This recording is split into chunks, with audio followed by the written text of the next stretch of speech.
பிரபல தொலைக்காட்சியில் telecast serial Sandhya Raagam இந்த சீரியலானது ரசிகர்களை கவர்ந்து சூப்பர் ஹிட்டாக போய்கிட்டு இருக்குது. சந்தியாராகம் சீரியலில் சந்தியா உங்களுடைய மகளாக மாயா கதாபாத்திரத்தில் நடிக்கும் நடிகையுடைய பயோகிராஃபியும் அவங்களுடைய பர்சனல் லைஃப்பை பற்றியும் அவங்க இதற்கு முன்னாடி எந்தெந்த சீரியல்லாம் நடிச்சிருக்காங்க அப்படிங்கிறதையும் அவங்கள பற்றி தெரியாத சில சுதந்திரங்களை இப்போ இதில் பார்க்கலாம். சந்தியாராகம் சீரியலில் மாயா கதாபாத்திரத்தில் நடிக்கும் நடிகையுடைய ரியல் நேம் அந்தாரா ஸ்வர்ணர். இவங்க பார்க்குறதுக்கு தமிழ் பொண்ணு மாதிரி இருந்தாலும் இவங்க தமிழ் கிடையாதுங்க, வெஸ்ட் பெங்காலுங்க. ஆமாங்க, அந்தாராவுங்க பிப்ரவரி 5 கொல்கத்தாவில் தாங்க பிறந்திருக்காங்க. இவங்களுடைய அப்பா பேர் ஸ்வர்ணர், அம்மா பேர் கவிதா. இவங்களுக்கு குணால் ஸ்வர்ணர் அப்படின்னு ஒரு பிரதர் இருக்காங்க. இவங்க கொல்கத்தாவில் இருக்கக்கூடிய ஸ்கூலில் தான் தன்னுடைய ஸ்கூல் ஸ்டடீஸை கம்ப்ளீட் பண்ணியிருக்காங்க. அதன் பிறகு கொல்கத்தாவில் இருக்கக்கூடிய கல்யாணி யூனிவர்சிட்டியில் டிகிரி கம்ப்ளீட் பண்ணியிருக்காங்க. அந்தாராவங்க காலேஜ் படிக்கும்போதே தன்னுடைய கெரியரை மார்னிங்கில் ஸ்டார்ட் பண்ணியிருக்காங்க. பல மார்னிங் காம்படிஷனில் கலந்துக்கிட்டு பரிசுகளும் விட்டுவிட்டுருக்காங்க. இவங்க ஸ்டார்டிங்கில் பெங்காலி சீரியலில் தாங்க நடித்தாங்க. ஸ்வேதா போசனோ அப்படிங்கிற பெங்காலி வெப் சீரியலையும் அந்தாராவங்க நடிச்சிருக்காங்க. இவங்க தெலுங்கில் பல அட்வர்டைஸ்மெண்ட்டில் நடிச்சிருக்காங்க. 2012ஆம் ஆண்டு கொல்கத்தாவில் நடைபெற்ற ஃபேஷன் ஷோவில் ஒன் ஆஃப் த மெம்பராகவும் அந்தாராவங்க கலந்துக்கிட்டாங்க. இதுக்கப்புறம் தான் இவங்களுக்கு தெலுங்கு சீரியல் எடுக்கிற வாய்ப்பு கிடச்சிச்சு.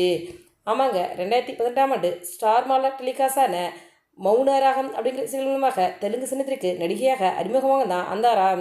இவங்க மௌனராகம் சீரியலில் பூஜா அப்படிங்கிற கதாபாத்திரத்தில் லீடிக்கு நடிச்சிருந்தாங்க. இந்த சீரியலுக்கு பிறகு கீதா கோவிந்தம் அப்படிங்கிற சீரியலில் கீதா அப்படிங்கிற லீடிக்கு நடிச்சிருந்தாங்க. கீதா கோவிந்தம் சீரியலில் இவங்களுக்கு மாமியாராக விசித்ராவும் நடிச்சிருந்தாங்க. கீதா கோவிந்தம் சீரியலில் இவங்க நடிப்பு வேறு, இப்போ சந்தியாராகம் சீரியலில் இவங்க நடிப்பு வேறுங்க. ஆமாங்க, கீதா கோவிந்தம் சீரியலில் மாமியாருக்கு பயந்து நடுங்கும் மருமகளாக கீதா கதாபாத்திரம் நடிச்சிருந்தாங்க. இப்போ சந்தியாராகம் சீரியலில் பார்த்தீங்கன்னா மாடர்னிங்கெல்லாம் வளம் வர்றாங்க. சீனு மாயா ஃபேருக்காகவே இந்த சீரியலில் ரசிகர்கள் விரும்பி பார்க்குறாங்க. மாயா கொண்டு தனி ஃபேன் பேஜ் உருவாயிட்டாங்க அப்படின்னு சொல்லலாம். இவங்க தமிழ் நடிக்கிற ஃபஸ்ட்டு சீரியலே சந்தியாராகம் சீரியல் தாங்க. இவங்க இந்த சீரியல் நடிக்க வரும்போது இவங்களுக்கு சுத்தமாக தமிழே தெரியலையாங்க. சக ஆர்டிஸ்ட் தான் இவங்களுக்கு தமிழ் சொல்லி கொடுத்துருக்காங்க. சீரியல் செட்டில் கோ ஆர்டிஸ்ட் இருந்து பல ரீல்ஸ் வீடியோலாம் இவங்க இன்ஸ்டாகிராமில் ஷேர் பண்ணியிருக்காங்க. அந்தாரவங்களுக்கு தமிழ், ஹிந்தி, இங்கிலீஷ் என 3 மொழிலையும் நல்லாவே பேசுவாங்களாங்க. இவங்க reality show dance Jodi dance season 3ல் ஒன் ஆஃப் த கண்டஸ்டாக கலந்துக்கிட்டு தன்னுடைய நடன திறமையும் வெளிப்படுத்திருக்காங்க. அந்தாரவங்களுக்கு ஜி குடும்ப விருதுகள், ஜி கோல்டன் மூமெண்ட் விருதுகளும் பெற்றிருக்காங்க. உங்களுக்கு நடிகை ரம்யா கிருஷ்ணன் அவங்கள ரொம்பவே பிடிக்குமா? நடிகை ரம்யா கிருஷ்ணன் மாதிரி நடிக்கணும், அதுதான் என்னுடைய ஆசை அப்படின்னும் காவல்துறை அதிகாரிகளும் அரசியல் தலைவர்களும் நடிக்க எனக்கு ஆசை அப்படின்னு அவங்களே ஒரு இன்டர்வியூவில் சொல்லியிருக்காங்க.